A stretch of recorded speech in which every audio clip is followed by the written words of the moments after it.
غریبوں کی ٹیکسیاں جلا رہے تھے، کریم والوں کو مار رہے تھے، GHQ جلا رہے تھے، میں تو اسی دن ہی ان سے مقابلہ کرنے کے لیے تیار تھا، لیکن انہیں السلام علیکم جی، آپ دیکھ رہے ہیں آن دا ریکارڈ ود بلال اور میں ہوں بلال عباسی۔ ناظرین، اس سے قبل بھی 2 ماہ قبل ہم نے فاروق کھوکھر صاحب کا انٹرویو کیا تھا اور انہوں نے کہا تھا مجھے عمران خان صاحب سیاست میں اچھے لگتے ہیں، لیکن میں ووٹ دوں گا یا نہیں دوں گا، میں سیاست میں آؤں گا یا نہیں آؤں گا، یہ کہنا ابھی قبل از وقت ہے۔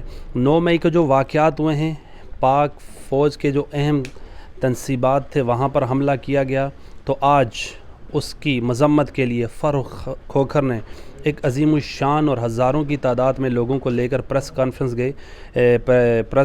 کی اور پریس کلب تک مارچ کیا اور اظہار یکجہتی کی پاک فوج سے۔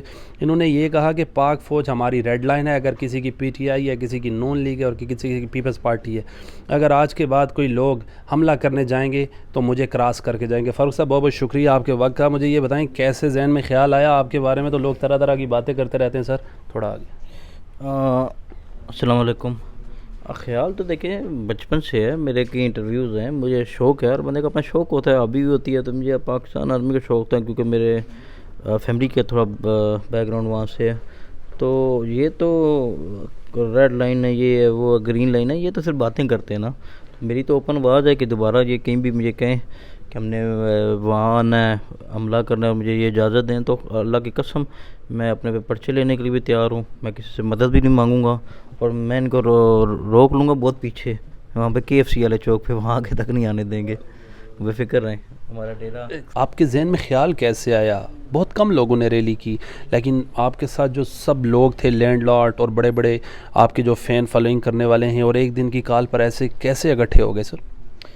لوگوں کا پیار ہے، لوگوں کو ویٹ تھا میں کچھ بولوں، میں تو اسی دن میں تو ایک بات بتاؤں، جس دن یہ جلاؤ گراؤ، یہ چوکیاں جلا رہے تھے، ہماری بسیں جلا رہے تھے، غریبوں کی ٹیکسیاں جلا رہے تھے، کریم والوں کو مار رہے تھے، GHQ جلا رہے تھے، میں تو اسی دن ہی ان سے مقابلہ کرنے کے لیے تیار تھا، لیکن انٹرنیٹ سروس ہی بند ہوگی، نہ ہم کسی کو پیغام دے سکے، نہ ہم نکل سکے، کیونکہ اگر ہم لوگ وہاں پہنچ جاتے تو سب یہی کہتے کہ یہ ان کے ساتھ شامل ہے۔ ویڈیوز میں تو ایسے ہی فیل ہوتا ہے جیسے میں کر رہا ہوں یا میں کرا رہا ہوں، کیونکہ انتظامیہ میرے بھی بڑے خلاف رہی ہے، ابھی بھی ہے، مطلب سمجھتے ہیں نا، کچھ پرسنالٹی کلیش میرے ابھی بھی چل رہے ہیں، کچھ جیلسی پن چل رہا ہے، تو میری تو ابھی بھی اسٹل، جب تک میرے اللہ پاک نے میرے جسم میں جان دی ہے، میری اوپن آواز ہے کہ ہاں وہ یہ روڈ سے گزر جائیں بڑی بات ہے، تو حملہ کرنا تو عمران خان صاحب کی کال گرفتاری کے بعد جو کچھ ہوا، ملک کی اہم تنصیبات جو ہمارے دشمن نہیں کر سکے، GHQ میں ایک حملہ کیا تھا TTP نے، اور دوسرا حملہ کچھ کارکنان نے کیا ہے،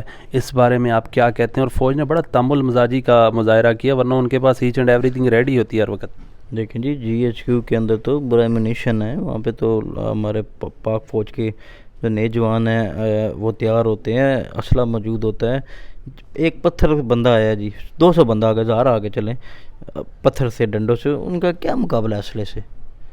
تو اتنا صبر، میں کہتا ہوں کہ اگر ان لوگوں میں، ان فیملیز میں جنہوں نے حملہ کرایا ہے، جو بھی انہیں شرم ہونا، خالی اس صبر سے مار جائیں۔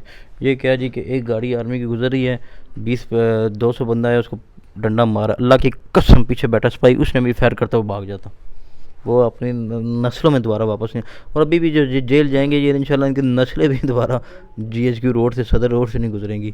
تو دیکھیں نا، بس کیوں جلائی ہے نا؟ اچھا، بس نے کیا کیا تھا؟ بس نے ضمانت کینسل کی ہے اس کی، بس نے گرفتار کی ہے، سر بس جلائی، میٹرو اسٹیشن جلایا، FM کی بلڈنگ جلائی، کور کمانڈر ہاؤس جلایا، جناح ہاؤس جلایا، کیا کچھ نہیں جلایا سر؟ میں بس کریم والے ہیں جی، میرے انتہا کی، مجھے پہلے غصہ تو آلریڈی میرے اندر تھا، لیکن جب وہ آئے ہیں کچھ لڑکے جن کی کریم بیچارے انہوں نے توڑ دیا، جن کی کمائی ہوتی، میں ان کو نئی کریمیں لے کے دی، تو میرے سے برداشت نہیں ہوا، تو ریلی کے پہلے بھی PTI والوں کے نے ایک فیض آباد میں موٹر سائیکل جلایا تھا، اس لڑکے کا بھی ہم نے انٹرویو کیا تھا، اور اس نے کہا تھا، مجھے فاروق بھائی نے بھی انٹرویو دیا، دیکھیں ان کے تاثرات کیسے تھے، روتا ہوا آپ کے سامنے آیا؟ ان بھائی کو بھی میں نے دیا تھا موٹر سائیکل، تو میں تو دیکھیں جی، میں دونوں سائڈ کی بات کرتا ہوں، میں نے اسے کہا ویڈیو دکھا کہ جلایا کس نے، اللہ کی قسم مجھے وہ بندے ملتے میں ان سے خود میں لڑتا، بدلا لیتا۔ یہ کیا طریقہ ہے جی؟ آپ GHQ جا کے بلڈنگ کو کہہ رہے ہیں، یہ وہ بھائی اپنے چاچے کا گھر جلائیں، اپنے سسر کا گھر جلائیں، اپنا جلائیں، اپنی گاڑیاں توڑیں، آپ کو کس نے ویلیو دی ہے؟ آپ کو کس نے اجازت دی ہے؟ آپ کو کس نے اجازت دی ہے کہ آپ جا کے GHQ کے گیٹوں پہ ہمارے شہیدوں کی تصویریں اس طرح کھینچ کے نکالیں، جنہوں نے آپ لوگوں کو گولیاں کھائی ہوئی؟ کیسی بات کر رہے ہیں؟ اگر دیکھیں جی، لوگوں کو میں تو کہتا ہوں سب انویسٹر کو بلائیں، جو ہمارے لائق لگا ہو، ہم جتنے شہید ہوئے ہیں سب کو پلاٹ دیں، سب کی مدد کریں. یہ کام نہیں کر رہے ہم لوگ، الٹا ان کو ان کی فیملی کو ایک بتا رہے ہیں کہ آپ لوگوں نے پاکستان کے لیے جان دے کے غلط کیا ہے. جن لوگوں کا نقصان ہوا یا جو کچھ ملک میں اہم ترین امارات پر حملہ ہوا، اس بارے میں آپ کیا کہتے ہیں اور آپ کچھ تعاون کرنے کو بھی تیار ہیں؟ بالکل تیار ہوں. جو میری ڈیوٹی اللہ پاک نے لگائی تو کروں گا، جتنے مجھے اللہ پاک نے حیثیت دی.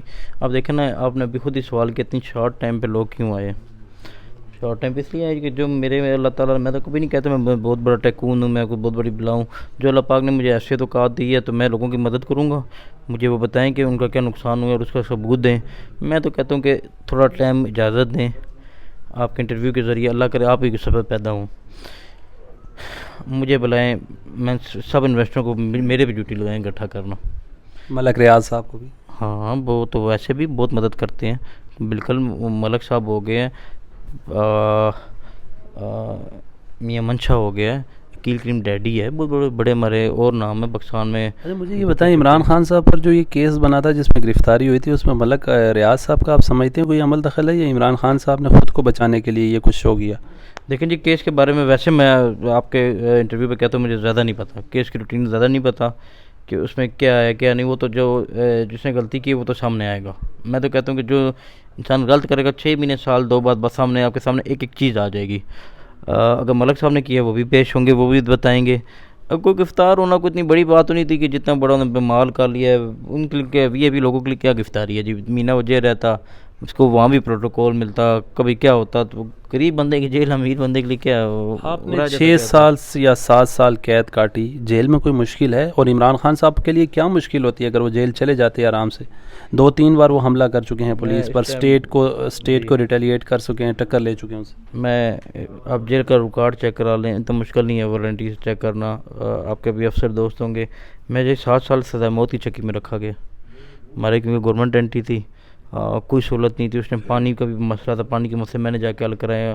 7 سال میرے پاس موبائل نہیں تھا. میرے والد کو پاؤں کا پہلا اٹیک ان کو جیل میں ہوا تھا، علاج نہیں تھا. میرا بھائی بہت زیادہ بیمار پڑ گیا تھا. میری اپنی طبیعت بہت خراب تھی، لیکن ایک دن بھی باہر اسپتال داخل نہیں ہوا جی. 7 سال میں ایک دن بھی نہ جیل کے اسپتال میں داخل رہوں نہ باہر اسپتال میں داخل رہوں. اللہ نے جس سال میں رکھا شکریہ ادا کیا. اور اس 7 سال جو میں پہ رہوں، پچھلا دور تھا، پرانا دور تھا، لنگر ایسا تھا کہ آپ کھائیں تو بیچ میں کیڑے نظر آتے تھے. تو کبھی گلا ہی نہیں کیا، کبھی زبان پہ نہیں لائی. شاید اللہ کی اس کام میں بہتری ہو.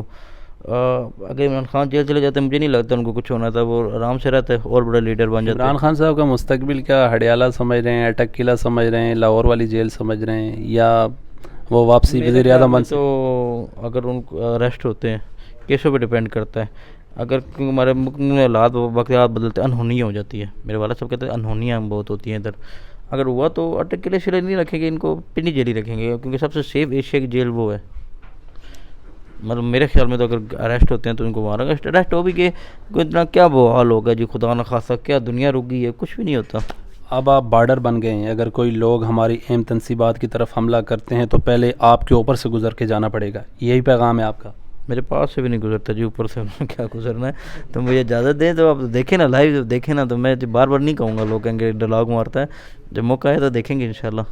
آج جو اتنی شارٹ ٹائم میں آپ نے اتنی بڑی ریلی کی اور ہزاروں کی تعداد میں لوگ گئے اور اس میں کوئی بھی چھوٹی گاڑی نہیں تھی، یہ کہاں سے لوگ اکٹھے کر لیا آپ نے فاروق بھائی؟ آج کل تو گاڑیاں تو سب کے پاس بڑی ہیں جی. اس میں کوئی یہ نہیں ہے کہ میں نے دیا. میں قسم مجھے دیں کہ میں نے کسی بندے کو 100 کا نوٹ بھی دیا ہو. سب پیار سے آئے ہیں، خود پٹرول ڈلوا کے ہیں، خود بیچارے پورا دن بیٹھے ہیں دن میں، کیونکہ دھوپ تھی، گرمی تھی. تو یہ آپ میرے ڈیرے پہ 12 ساڑھے 12 کی لیتے تو لوگ درختوں کے نیچے لیٹے ہوئے تھے میرے آنے سے پہلے. میں خود لبڑ کے لیٹ آیا ہوں. پھر میں زور پڑھ کے نکلا ہوں، تھوڑا ٹائم میرا اس لیے لیٹ ہو گیا. آپ دیکھیں مجھے یہاں سے گاڑیوں میں آپ کے پریس کلب آتے ہوئے 4 ساڑھے 5 گھنٹے لگے ہیں. تو 4 گھنٹے بندہ لاہور پہنچ جاتا ہے. کتنی ریلی ہوگی. بہت بہت شکریہ. فاروق کھوکھر میرے ساتھ موجود تھے. انہوں نے آج پاک فوج سے اور ملک کی اہم ترین جو ادارے ہیں ایجنسیز سے اظہاری یکجہتی کے لیے بہت بڑا مارچ کیا، اور یہ مارچ اسلام آباد کے 2 کلومیٹر تک جاتے جاتے 5 گھنٹے لگ گئے. اپنے میزبان بلال عباسی کو دیجیے اجازت. اللہ نگہبان.